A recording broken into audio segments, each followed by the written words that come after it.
Well, first of all, the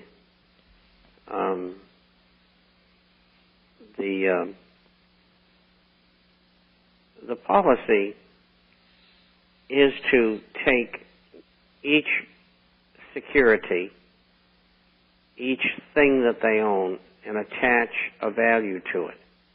It's mostly securities.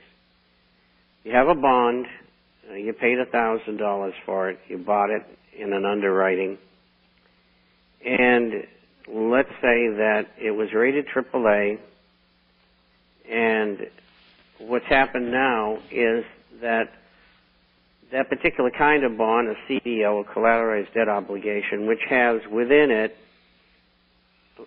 residential mortgages, and a lot of them have fallen out, and a lot of them have gone into foreclosure, etc. So, we don't know, what the real value is. So, the SEC has allowed, up until now, and the FASB has allowed up until now, them to put a reasonable value. And of course, a reasonable value is, very, very subjective. So perhaps they're putting an $800 value in the bond, maybe $750, because they're not trading, and the owners of the bond think that that's what they're worth. Now, if you turn back to when Merrill Lynch sold a bunch of this stuff, they get 22 cents on the dollar. Another group sold stuff, they get 9 cents on the dollar. So, if you're going to hold them on the books, and you have to market them to the market, you don't have very much left. So that's why I don't think that they are going to execute and make people mark to the market, at least not at this time. And see, the thing is that they would even suggest that they were going to enforce this new policy would be suicidal as far as the banks are concerned. In other words, it would wipe out a lot of the major banking institutions. So it's going to be very interesting to see what happens. There's been quite an uproar over this, and let's hope this doesn't happen, because that would really tank the banking industry at this time. Well, tell us from your point of view, what's going on, Bob? I've been asking you questions. I want you to tell me the things that you are covering and the things that you think are important that happened here this last week or two. Well, I think the amount of money that has been requested to be used by Treasury at $1 trillion is nowhere near what they need. Just for starters, I'm thinking in terms of $5 trillion. And it all depends on what happens. It could be as high as $20 trillion.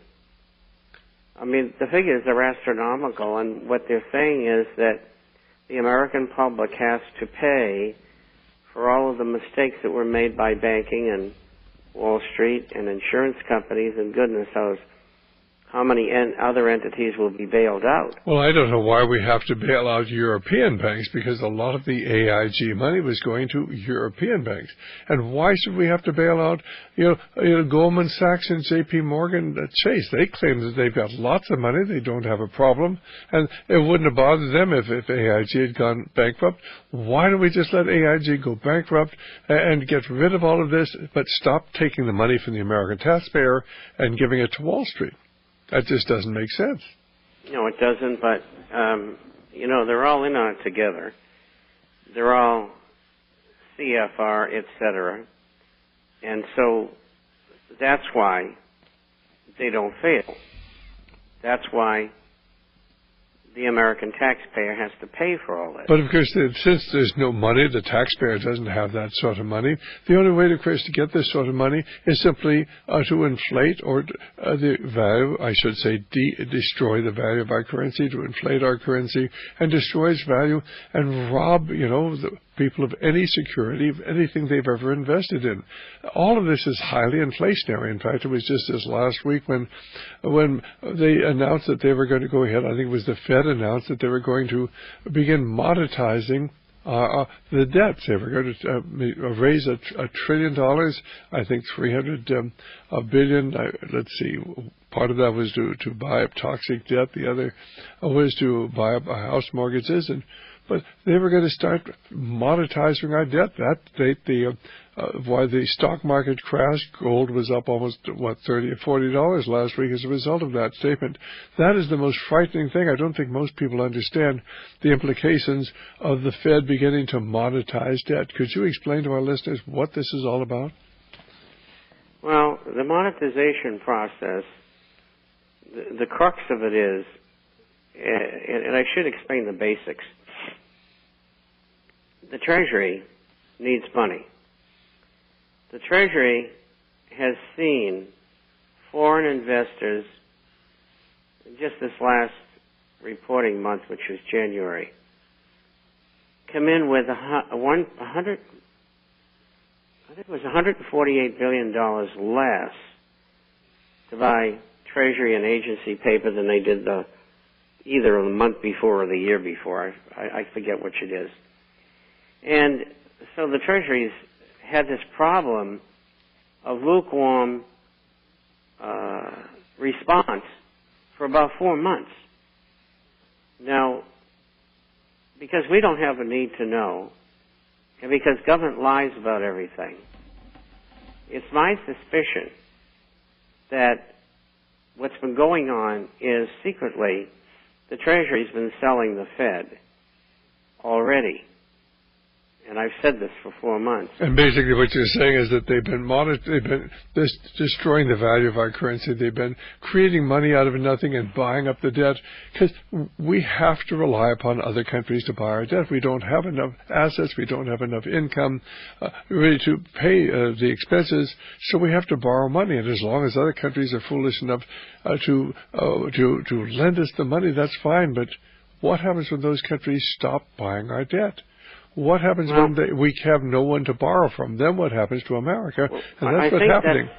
That's in process. And so I think secretly they've been doing that. And the Fed, of course, creates the money out of thin air, sends it over to the Treasury, who goes and spends it, monetizing, creating inflation. And the Fed at the same time will lend the bonds out, or they will feed them into the market.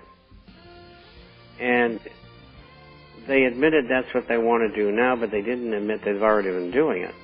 But of course So the world was put on notice that the Fed was, infinitely going to print money, is essentially what it is. But that's what they did in Zimbabwe. That's what they did in the Weimar Republic. They tried to solve their problems just by printing money. That's a dangerous thing to do, isn't it, Bob? And we'll be back in just a moment. Go right ahead, Bob.